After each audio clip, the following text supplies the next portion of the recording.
Bagaimana perempuan di level personal, publik, lokal, nasional, internasional membangun damai bagian dari spirit dasar sebuah demokratisasi. Kita sekarang di Indonesia mengkhawatirkan banyaknya meningkatnya kelompok konservatisme, fundamentalisme, namanya banyak ya, ada Islamisme, ada menyebutnya kelompok opresif dan lain sebagainya lah, ya, term-term yang digunakan banyak. Tetapi yang perlu kita soal adalah kelompok yang opresif minority ini. Ini kalau minoritas selalu diasumsikan dengan non-muslim ya, tapi justru di dalam tubuh apapun yang dia sebetulnya kecil tapi mengatasnamakan mayoritas. Dan tingkah lakunya opresif, tingkah lakunya bahkan anarkis gitu. Ini yang sebetulnya kita khawatirkan. Memang mulai banyak yang membaca bahwa fundamentalisme di Indonesia ini sudah mulai masuk ke negara, ke institusi pendidikan, ke lembaga-lembaga atau institusi-institusi tempat-tempat ibadah gitu ya. Itu kita dengar. Tetapi yang mengkhawatirkan dan sebetulnya mengancam demokrasi dan mengancam kehidupan damai tadi, itu sebetulnya lahirnya kelompok-kelompok opresif yang anarkis ini gitu. Yang harus diingat bahwa negara, supremasi negara harus lebih tinggi, harus kita junjung untuk tidak kalah pada non-state actor ini.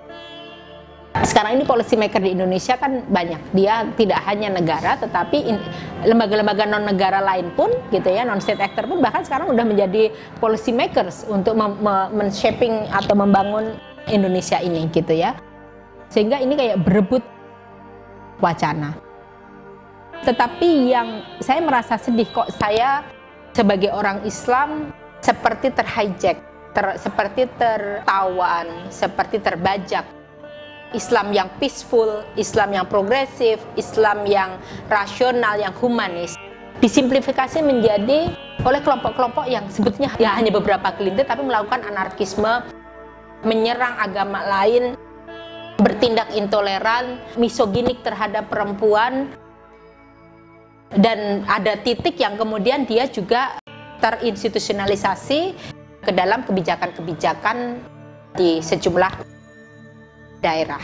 Nah, tapi perempuan-perempuan sebetulnya, gerakan perempuan mencoba secara sistemik merespon pola-pola ini. Antara lain dimulai dengan melakukan pemantauan.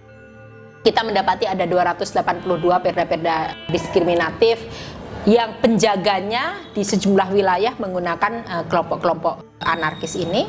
Tapi juga ada yang diusung oleh kelompok-kelompok sekuler, tetapi kemudian untuk mendapatkan dukungan-dukungan politik. Di level nasional, Komnas Perempuan dan sejumlah kelompok-kelompok lain, kelompok perempuan lain, Kementerian Pemberdayaan Perempuan dan kelompok kementerian yang lain mencoba mengawal yang namanya Rencana Aksi Nasional 1325. Ini adalah salah satu upaya menurunkan dari resolusi Dewan Keamanan PBB untuk mengintegrasikan perempuan post konflik atau untuk konteks konflik atau yang terkena dampak konflik gitu.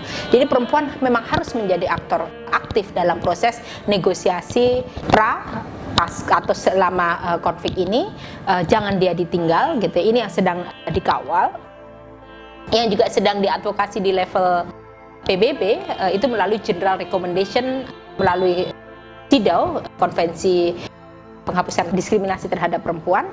Ini yang juga ada General Recommendation untuk mencegah, memastikan perempuan tidak menjadi korban dalam proses konflik dan menjadi agen yang sangat serius. Nah, tetapi di sejumlah komunitas sebetulnya melalui para reformis lokal ini di Indonesia juga gerakan-gerakan untuk mencegah konflik, membangun peace, dialog-dialog antar iman ini juga dilakukan dengan pola-pola kultural melalui collective economic activity mencoba dilakukan, dan bahkan ibu-ibu di tingkat RT RW juga sudah mulai misalnya mereka tadi itu mengkonsolidasi kekuatan untuk tidak memilih RT atau RW tertentu yang diduga akan sering memobilisasi perempuan-perempuannya untuk terlibat kegiatan-kegiatan anarkis yang intoleran gitu. Jadi rupanya pola-pola resistensi kelompok-kelompok perempuan untuk bisa membangun upaya damai ini penting untuk dihitung gitu ya, dan dia ada di level lokal, nasional maupun internasional. Jadi semoga dengan adanya implementasi RAN 1325, General Recommendation untuk CEDAW, itu nanti sebuah negara kalau sedang direview oleh PBB akan ada pertanyaan bagaimana konsentrasi atau perlindungan atau perhatian negara kepada isu-isu konflik dan dampaknya bagi para perempuan ini gitu. Jadi ini yang satu perkembangan connecting antara lokal, nasional, dan internasional advocacy yang dilakukan perempuan.